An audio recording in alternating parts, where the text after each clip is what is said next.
We're now going to turn our attention to Italy and welcome Giulio Prisco to the conference. By way of introduction, Giulio is a technology consultant, a physicist, computer scientist, writer, and a futurist. And he's the director of, he is a director of the Institute for Ethics and Emerging Technologies, and also the Associazione Italiana Transumanisti, and was executive director of the World Transhumanist Association. As a founder of the Turing Church, Prisco proposes transhumanist cosmic visions as alternatives to major religions. Here we go. So first, I'd like to thank the organizer very much for inviting me here. And I would have liked very much to be in Salt Lake City with you tonight, which is this afternoon for you. I wasn't able to make it this time, but if the conference is organized again next year, I will do my best to be there. I will make this short. I hope I won't take more than 15 minutes, because it's already almost midnight here. I don't know if I will be able to stay until the debate. So I'll try to leave a few minutes if someone wants to ask a question immediately after the talk. First, I'd like to explain where I'm coming from. Of course, I am a transhumanist. I have never been a very religious person, and I don't come from a very religious family or community. I used to be a scientist and a computer scientist, and my worldview has always been very far from the supernatural. In spite of that, I'm very interested in spirituality, and I know that the universe can be a very strange place. I'm not a member of the LDS, but I am a member of the Mormon Transhumanist Association. That was my presentation. I hope you're seeing my next view graph already. Okay, this conference is about spirituality. We have a lot of talks about the difference between spirituality and religion. Spirituality perhaps may be considered as a weak form of religion. There are some differences. I like to think of the good side of religion without the bad side. The good side is hope, happiness, cosmic visions, and you know what the bad side is. Intolerance, holy words. We would like to have the good side of the coin without the bad side of the coin. And I'd like to call your attention of these sentences from an article of William Sims Bambridge about religion for a galactic civilization that call our attention on the social importance of religion. As a social movement capable of giving a sense of transcendent purpose to dominant sectors of the society. That's a very important function of religion, and it's something that we should keep. Now, why are so many people really addicted to religion? And in the rest of the talk, I'm going to use religion as a synonymous of spirituality. I think there are two very main reasons, very important. We are afraid of death. And we are very sad because our loved ones have gone, and we want to see them again. There are other reasons too, but are much less important than these two. In transhumanist conferences, we discuss radical life extension, mind uploading, and the hope for immortality. But that is not enough. It's not enough because when you discuss immortality with many people, very often you hear something like, yes, but why should I want to continue living when my mother is dead, when so many people I love are dead? So I think a memetically strong religion does not only need to offer the hope in immortality, it also needs to offer the hope in resurrection. And we want to offer hope in resurrection based on science. How can we do that? And there are these two very good principles. The first one is the third law of Sir Arthur Clarke. Any sufficiently advanced technology is indistinguishable from magic, and the other, we have to thank William Shakespeare for that, and everyone knows it. There are more things in heaven and earth that are dreamt of in our philosophy. What is the right attitude? This is the right attitude. You can find it at the end of The Age of Spiritual Machines. The fate of the universe is a decision yet to be made, and is a decision that we will have to make. There are many groups merging somehow spirituality and religion with transhumanism. And our host today is the Mormon Transhumanist Association, which is explicitly religious and is a very good community. I do consider it as the best transhumanist community. Then we have some others, some very active, some not very active. We have some groups that have not been formed yet. We have 5 to 10 different groups. And perhaps 5 to 10 is too many. Perhaps there is room for not necessarily merging, but at least collaboration between these different groups. I want to call your attention on the very recently published Cosmos Manifesto by Ben Goertzel, which is really a beautiful book. I'd like to encourage everyone to read it. A few weeks ago, we have organized a remote talk by Ben, where he has explained this book. It's available at this URL. I'd like to encourage everyone to read the book and to watch the video, and I'd like to consider Ben's idea as an integral part of this talk. Okay, let's come to the important question. We hear this question so many times. Is transhumanism a religion? To this question, I answer yes, it is. Not in a very strict sense. We don't have supernatural beliefs, but transhumanism is equivalent to a religion in the sense that it can replace religion by offering many of the same things, the same mental benefits of religion. This point is made very well in the recent book by Robert Geraci, Apocalyptic AI. Transhumanism seems clearly religious to him. As a religious system, transhumanism can tap into the basic human desire for transcendence, meaningful purpose, sense of community, and the hope for life after death. I agree with that. This is a proposal. Proposal is too strong, perhaps. This is a set of ideas for a religion 2.0 based on technology, specifically on mind uploading, synthetic realities, possibility of technological resurrection. Have a discussion list, not very active at the moment, but I hope to discuss these things with many people, this and the other list.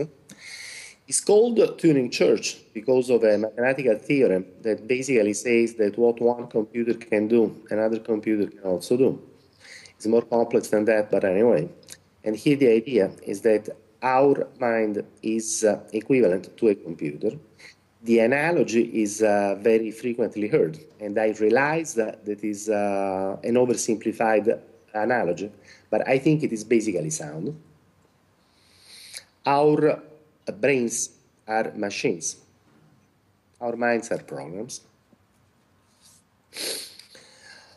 If this is the case, we can move a human mind to a computational substrate different from a biological brain. There is a lot of research ongoing. We don't have any really impressive demonstration yet, but research is ongoing, and sooner or later, I think in this century, we will achieve mind uploading, and once this technology is available, we will be able to live indefinite lifespan in non-biological bodies. We can say immortality because we will be able to make backup copies of ourselves.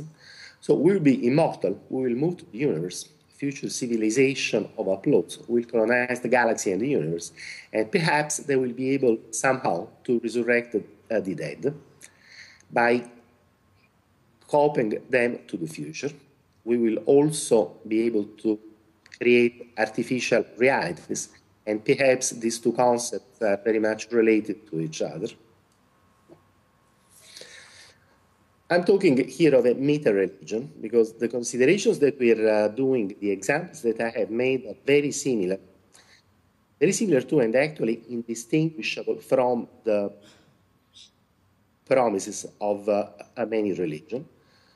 We don't want a central doctrine. We want really a loose framework of ideas, concepts, and hopes, able to provide people with meaning, sense of wonder, hope in personal immortality and resurrection, all that based on science. Let's talk a couple of minutes of mind uploading. I think is feasible in principle. It will be achieved someday. Why? Because it's basically compatible with the laws of physics. Mind uploading is not incompatible with the laws of nature, and so it's just another engineering problem. It will take some time, but I'm very confident that in a few decades we will develop at least the capability of destructive upload in such a way as to retain enough information of the mind. It would be much better to be able to upload a mind without distracting a brain. That there are some experts who are not very confident that it can be done. But again, I think I don't see anything in the laws of nature to say that non-distracted uploading is possible. So I tend to think that it will also be achieved. What do I mean by soft uploading? Here I'm meaning the Bainbridge-Rothblatt approach. Instead of scanning the brain in a physical sense, we just write information out of the brain, extract high-level information from the brain, extreme life logging. Of course, we don't have the technology to upload via life logging right now. But again, with all the explosion of information that we are putting all over the social networks, in a few decades, perhaps this will also be a viable way of uploading. And the hope is that some future technology may be able to bring the information in a mind life as a valid continuation of the original person. I want to call your attention also on the recent workshop on substrate-independent minds. If you take a look at our website, there are the videos of many recent seminars. The last one was Martin Rothblatt last week about soft uploading. How soon? I'm not very optimistic. I don't think uploading will be achieved next year. I don't think uploading will be achieved next decade. Perhaps we can see the first operational prototypes by mid-century. I will be very happy to be wrong, but that's what I think. Anyway, even for the people of our generation, we can be able to preserve ourselves via a combination of some of the cryonic-like techniques that have been proposed so far. Okay, this is not a joke. A couple of days ago, maybe you have read this little article that I have written, thinking about soft uploading. I have been thinking that there is a huge amount of information in my Gmail account, not only information about me, but also some information about you guys, if you have been exchanging email with me. So extrapolating, I can think that maybe in 50 years from now, well, in 50 years from now, I am dead, in all probability. But my Gmail account may well contain hundreds of terabytes of data with a lot of information about me, a lot of information about other people. So perhaps all this information can be used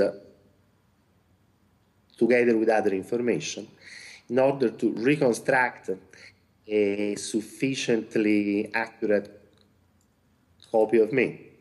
So what I have done, I have given permission to Google to open my Gmail account in 50 years and use the information to upload me to the future. I know that some other people have given the same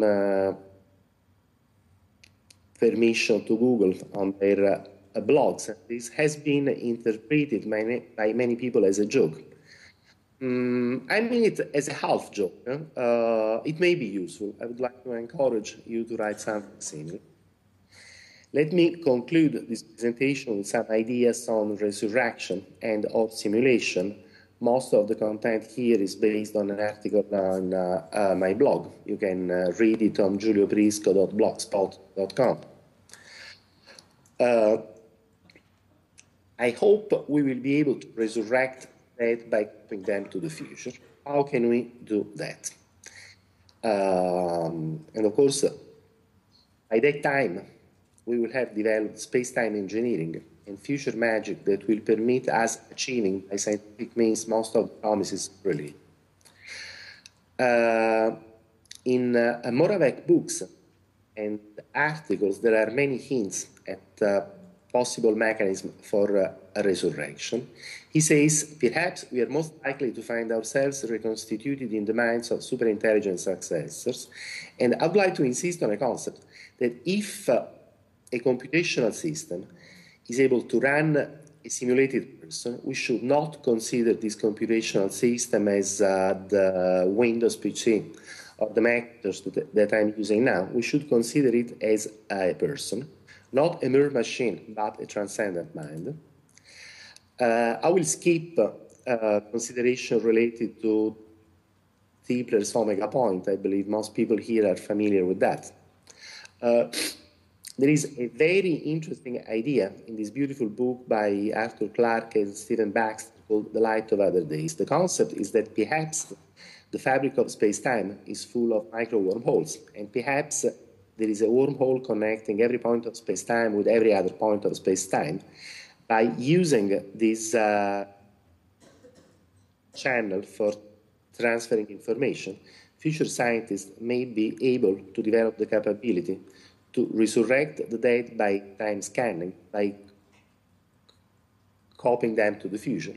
And of course, if the fabric of space-time does not already contain enough micro wormhole, well, then perhaps future engineers will be able to make some. A very related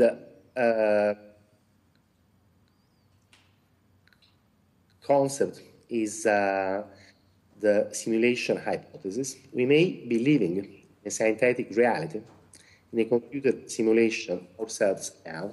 It's impossible to say that this is not the case. It's also impossible to make any probability estimate. Apparently, Hans Moravec is also persuaded that we may be living in a simulation, and he says that this is almost certainly the case because the number of observers living in simulated reality may be much bigger than the number of observers living in one regional physical reality. This argument has been made more precise by Nick Bostrom, and at the end, since a computer able to run simulated reality containing conscious observers is not a mere machine, but a transcendent mind, perhaps George Berkeley was right when he thought that the reality we perceive exists in the mind, that supreme and wise spirit in whom we live, move, and have our being. And he was talking of God. Now, if we live in a simulation, the concept of miracle, a violation of physical law, begins to make sense, because we don't believe in the supernatural. If our reality is being simulated by someone, of course, those who run the simulation cannot violate their laws of physics, but maybe they can violate our laws of physics. Just like when we change the code of a computer game to do something that would be impossible according to the standard rules of the game. So even if we think, and according to all that we understand right now, it seems that the dead stay dead. But if we live in a simulation, the mind running the simulation might well change their minds. So we may be living in a simulation performed by a transcendent mind. In this case, we live in a universe which permits resurrection of. If this is not the case, that is, if we are now not in a simulation but in an original physical reality, future transcendent minds may be able to copy us from the past and upload us to one of their simulations. I hope I have a couple of minutes because I'd like to show a little movie that I made a couple of years ago to illustrate this concept. It's a movie done with the Game of Life program where a pattern is doomed to certain death by interaction with a very unfriendly environment, but copied before death and restored to life in a friendly environment. And now I would like to ask you guys to just run this 1 minute movie.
Thank you very much for your attention.